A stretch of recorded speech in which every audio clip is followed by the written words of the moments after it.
अरे वो माला तो लेके आओ जरा। सोनी ने कंबल लाके रखा।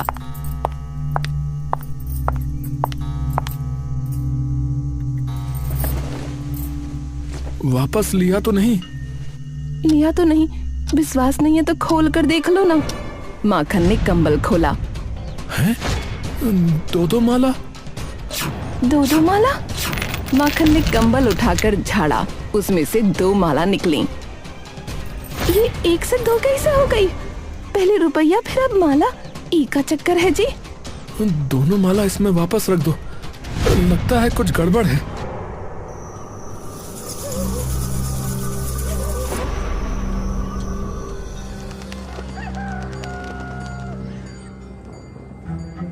अगली सुबह फिर कंबल में देखा तो 4 माला। रात भर में चांदी की 2 माला 4 माला हो गई। अरे भैया, अब समझा, ये कोई मामूली कंबल नहीं है, ये चमत्कारी कंबल है। इसमें रात में जो भी रखेंगे सवेरे तक दुगना हो जाएगा, समझी? अच्छा छोड़ो, ऐसा नहीं होता।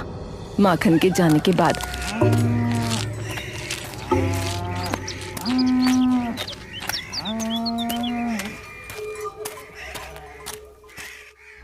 कहीं ऐसा तो नहीं ये कुछ छिपा रहे हैं? पहले इतना सारा रुपया, फिर चांदी की माला। जरूर ये कुछ गलत काम कर रहे हैं और कंबल की बात बोल के मुझे पागल बना रहे हैं। मुझे इन पर नजर रखनी पड़ेगी।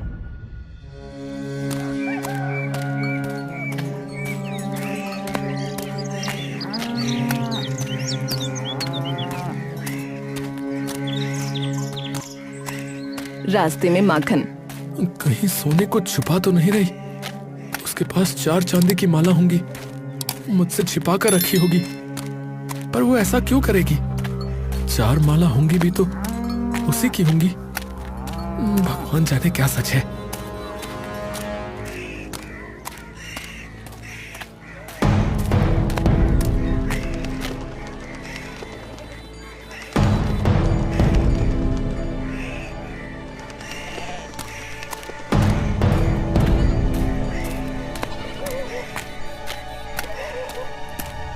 शाम को जब माखन घर आया तो सोनी उस पर नजर रखने लगी। वो वहां जाता, जो करता उसे छिप कर देखती। अरे बात क्या है, सीधा सीधा बोल दे। छिप छिप के क्या देख रही है? लो, अब देखना भी गुनाह है। मैं तो घर को देख रही हूँ। देखो आज कितनी सफाई की है। जो बाहर थोड़ा कबाड़ पड़ा है वो बाहर फेंकाओ। अरे ठीक है, जा रहा हूँ। और जो फटा कंबल भी ले जाओ, जाने कहाँ से उठा लाए। उसने उसे फेंका तो कंबल उड़ने लगा। अरे अरे ये क्या? अरे ये तो उड़ रहा है। अच्छा जी क्या हो रहा है? मैं कोई कंबल नहीं हूँ, मैं हर चीज तुम्हें दे सकता हूँ। रुपए, सोना, चांदी, सब कुछ। पर तब तक जब तक इंसान सच्चा है। रुपए दे चुका हूँ, अब तुम इसमें रात में जो भी रखोगे वो दोगुना हो जाएगा, पर संभल कर। अच्छा तो ठीक है, तो कल सवेरे देखते हैं कंबल महाराज।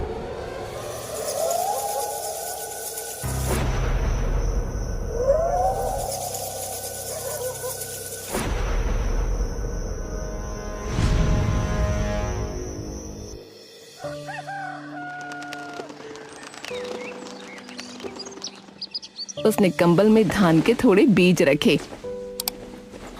कुछ बचा हुआ धान का बीज है, देखते हैं सवेरे।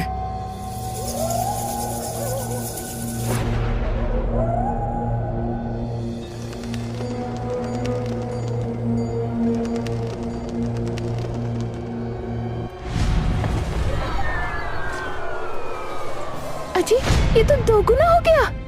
देखा देखा, है ना ये चमत्कारी कंबल? देखो जी, ये तो राम जी का प्रसाद है हमरे बुरे दिन फेरने के लिए। तो हम ज्यादा लालच न करेंगे। और हाँ, तुम भी अपनी जुबान बंद रखना, किसी को इसके बारे में बताना मत। हाँ। कुछ महीनों में माखन अमीर किसान बन गया और ईमानदारी से सब काम करने लगा। ठाकुर साहब, सुना है उस माखन की 4 उंगलियां घी में रहती हैं। उसके तो बड़े अच्छे दिन आ गए हैं महाराज। सुना तो मैंने भी है कि उसने बिरम का खेत हमसे दोगुने दाम देकर खरीद लिया है। ये उसने अच्छा ना किया। राम राम ठाकुर साहब। हाँ भाई बंसी, बोल क्या विचार है तेरा?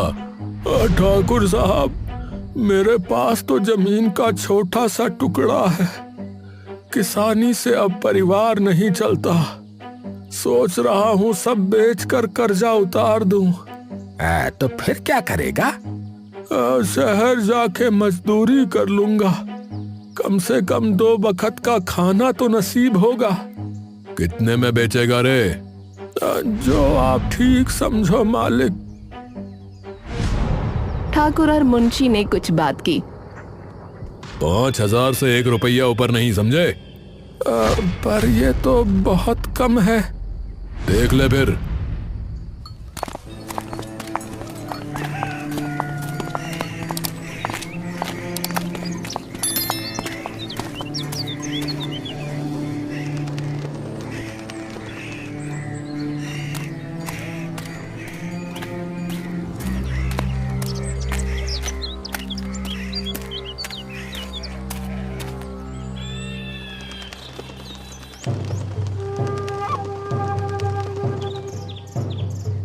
अरे ठाकुर साहब, उस माखन ने बंसी का खेत पूरे 9,000 में खरीदा है। हाँ।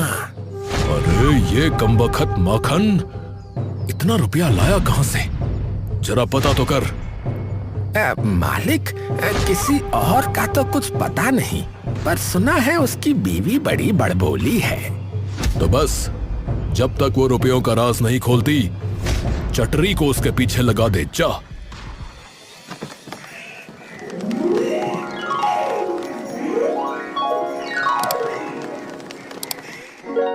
क्यों रे सोनी, तू तो अब से ठानी हो गई, हमसे बात तक न करेगी? अरे का चटरी तुम भी ना, मैं कहाँ से ठानी हूँ? हमारे लिए तो तू से ठानी ही है। सुन, हमार भांजी की शादी है, उसका बाप तो एकदम शराबी है, शराबी। लड़का वाले बोले है कि दहेज में 20 तोले चांदी की पायल देना, नहीं तो बारात वापस ले जाएंगे। लालची लोग कहीं का, ससुर पायल नहीं मिलेगा तो दुल्हन ना ले जाएंगे। क्या करें, यही दुनिया है। सुन, मेरे पास तो बस 100 रुपया है, तू थोड़ी मदद कर दे। मैं 1000 रुपया भी दूं तो क्या उसमें 20 तोला चांदी आ जाएगा? हाय रे दैया, तो फिर चोरी का क्या होगा? वो तो पूरी जिंदगी जीते जी मरेगी, लोग तो ताने मारेंगे। अरे नाना, मैं हूँ ना, मैं दूंगी पायल। मेरी सेठानी सच्ची तो किसी का दुख ना देख सकती, पर माखन वो, तू की चिंता मत कर, कंबल है ना, 20 तोला चांदी रखूंगी, 40 हो जाएगा। कंबल? पूरी बात तो बता। हाय राम, देख चटरी, तू किसी को कुछ ना बताना, मैं चलती हूँ। अरे सुन तो।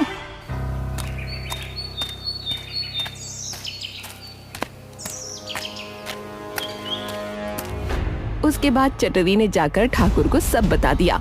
मुंशी, कैसे भी हो, माखन के घर जितने भी कंबल हों, सब चोरी करवा लो। उसी रात ठाकुर के आदमियों ने चुपचाप माखन के घर पर चोरी कर ली।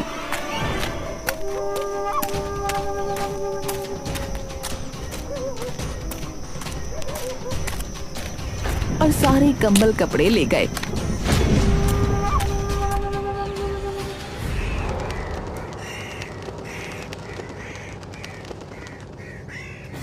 सुनो जी, लगता है रात को चोरी हुई है, कपड़ा लत्ता सब गायब है। हाँ, कंबल कहाँ है? ये कौन कर सकता है? तुमने किसी को कंबल के बारे में बताया तो नहीं? नहीं, मैंने नहीं बताया, वो मुंह से निकल गया।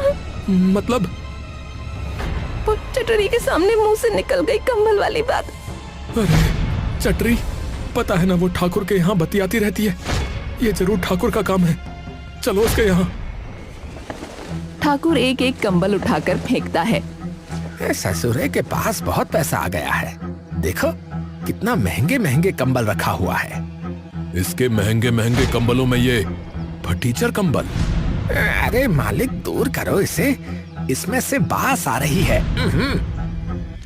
ठाकुर ने जैसे ही उसे फेंका, उसमें आग लग गई। ठाकुर के हाथ जल गए। अरे जला दिया, अरे ये क्या बला है, अरे बचाओ।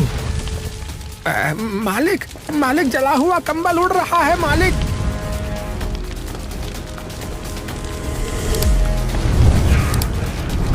कंबल ने ठाकुर की हवेली जला दी। अरे अरे पानी लाओ, अरे पानी लाओ, अरे कोई आग बुझाओ, अरे ये क्या हो रहा है भाई?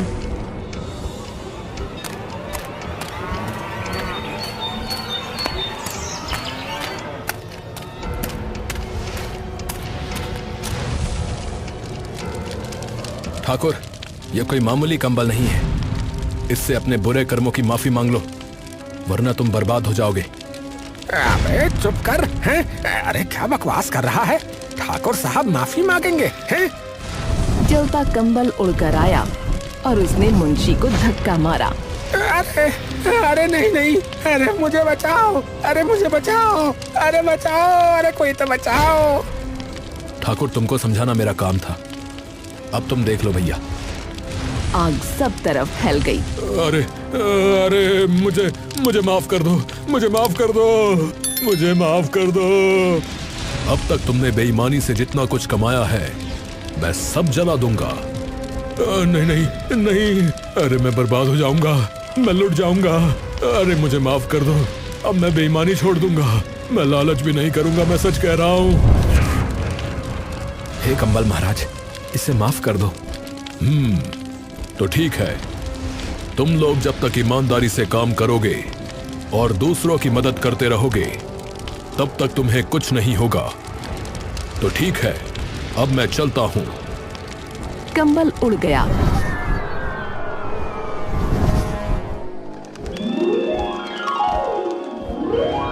और आग शांत हो गई। अरे माखन, अरे माखन, तूने बचा लिया रे, वरना तो आज सब कुछ जल के राख हो गया था। अब मैं कभी किसी की मजबूरी का फायदा नहीं उठाऊंगा। हाँ। ठाकुर साहब, ये रहे सभी लोगों की जमीन के कागज। अरे भाइयों, मैंने तुम सब लोगों का सूद माफ किया और तुम्हारी जमीन भी मैं वापस करता हूँ भैया। अरे इस कंबल ने तो बड़े बड़ों को सुधार दिया है, मैं पूरी सर्दी इसी को ओढ़कर बिताऊंगा।